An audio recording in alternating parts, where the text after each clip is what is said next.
Hello everyone. I hope you have enjoyed the entire homebrew course and you would have learned so many new things through that course. So let's discuss about the symbolic links today, which we have used and we have discussed in brief a lot of times during the entire course. So let's discuss this today. So what are symlinks? So symlink is a Unix feature and macOS is Unix based system. So macOS also supports this feature. So this is a one type of shortcut. The other types of shortcuts are aliases and hard links. So I'll create another dedicated video for shortcuts and aliases and hard links I will discuss there. Today we'll focus on the symlinks only, which is a symbolic links. So whenever we create any symbolic link, so the OS creates a small data file which contains the current path of the actual object. So actual object gets stored somewhere else and it just creates a small data file which just contain only the current path of that actual object. There is another thing which is inode information, which is a long numeric string which uniquely identify a volume in the Mac system. But the other shortcut types supports that, but symbolic link does not support the inode. So it just contains the current path of the actual object. Okay. So if we talk about the symlink in the homebrew context, so whenever we install any package, all the binary files or the library files or the include files will be symlinked under this directory, which is /opt/homebrew in case it is a Apple Silicon based Mac system. In case it is a Intel based Mac system, then the path will be /user/local. So if it is a binary file, then all the binary symbolic links will be present inside this directory. If it is a library file, then it will be existing in this directory. If it is a header file or the include files, then it will present under this directory. So we will see by doing the hands-on also. So let's see for this binary files first. So let's go to terminal. So if I go to this particular location, opt homebrew, which is a prefix, so it will be user/local for Intel based Mac system. And if I go to bin folder to see the binary symbolic links, so if I do ls-la,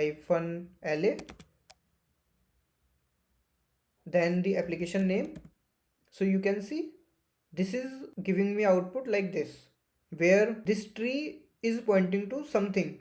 So this is the actual path and this is the symbolic link.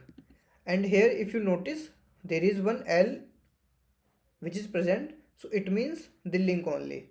So if I try to access this particular file, then let's say if I do vi tree, so I can open this binary file, but actually this symbolic link is not getting opened, it is opening this file because it has the information about the path, so it is opening directly this file. Okay. So similarly, if we check for library files also, so let's check for that as well. So if I go to library folder, then if I do the same thing for, let's suppose get text, which is another application, I cannot do the library check for tree because tree does not have library or include files. It does have only the binary files. So if I do this, then you can see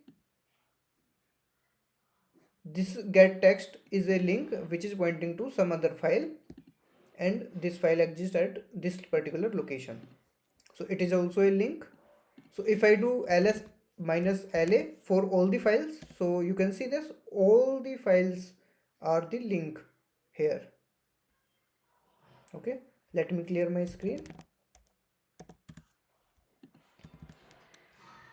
So now similarly, if we check for include files, then if I go to include folder, then here also if I check for get text hyphen po.h, which is a header file, so you can see this is pointing to some other file.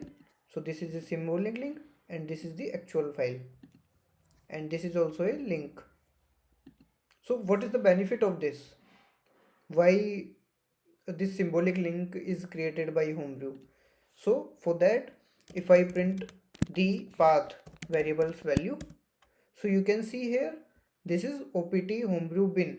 So it is very much convenient to just keep one path here, and our system can detect all the binary files and it can let us execute any of the application. In case if we are not using the symbolic link, then it would be very much troublesome for us to set each and every binary file here in the path so that we can run that from anywhere through command line. So because of the symbolic link, it became very easy.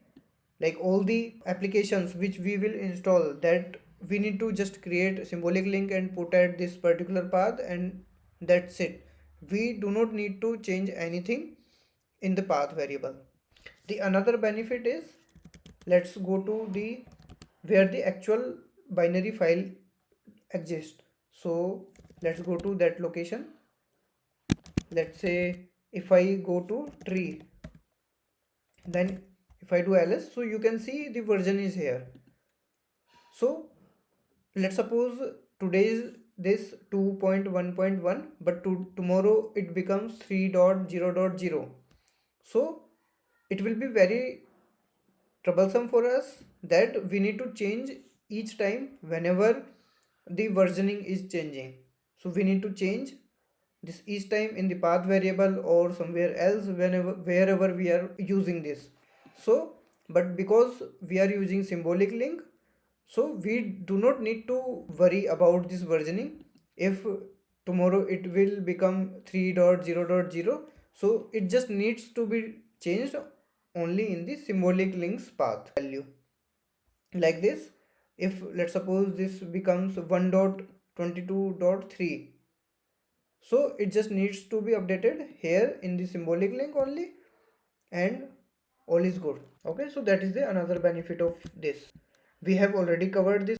So we have already discussed this also, where we can access the actual files through symbolic links. They will behave like normal file, but we are actually accessing the actual file, not the symlink. Symlink just contains the path of the actual file.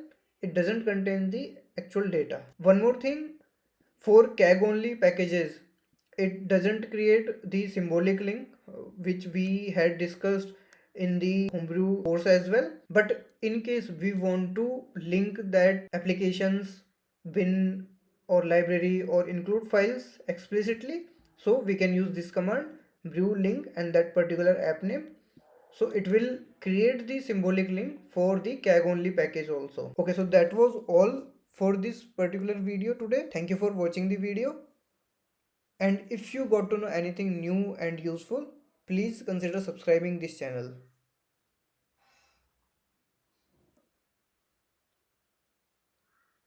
See you in the next video.